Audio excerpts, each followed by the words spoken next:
апта бойына білесіңдер, оқу сауаттылығын апталық болып жатыр. Осы апталыққа 8-ші және 9-ші сынып оқушыларына бізде кім білгір деген интеллектуалды ойын қойылған болатын. Бұл ойынды біз Ақселеу Сейдімбек ағамыздың туғанына 80 жыл болуына орай сол тақырып негізінде өтеміз. Яғни кім білгір деген өздеріңіз білесіздер, сұрақ жауап сайысы. Олай болса 8 және 9 сынып оқушылары екі топтан құралып отырсыздар. Топтарына аталық ойын жерінде бірлік тобы, ынтымақ тобы. Жақсы.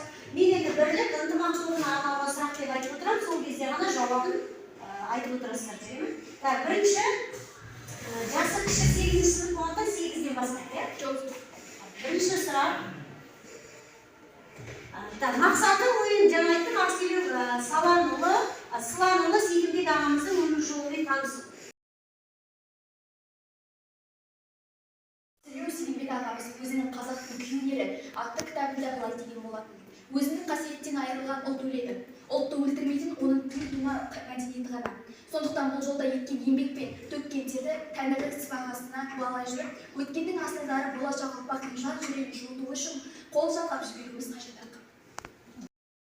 Бірінші сұрақ, ағамыз қай жылы, қай өңірде дүниеге келді? Қай өңірде? Қай ауылда келді білеміз ба? Атасы, сендер тыныш отырыңдар, тыныштысың. Дұрыс жауабын көрейік. 12 желтоқсан 1948 жылы Атасу ауылы Жаңаарқа ауданы Қарағанды облысында дүниеге келді. Жазушы, әдебиет зерттеушісі, ғалым, философия ғылымының докторы атағын қай жылы алды?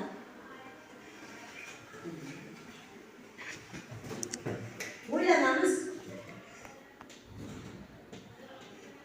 Жауап жоқ болған жағдайда келесі топқа мүмкіндік береміз. Жауап бар ма? Жоқ. Сіздерде бар ма жауап? 1970.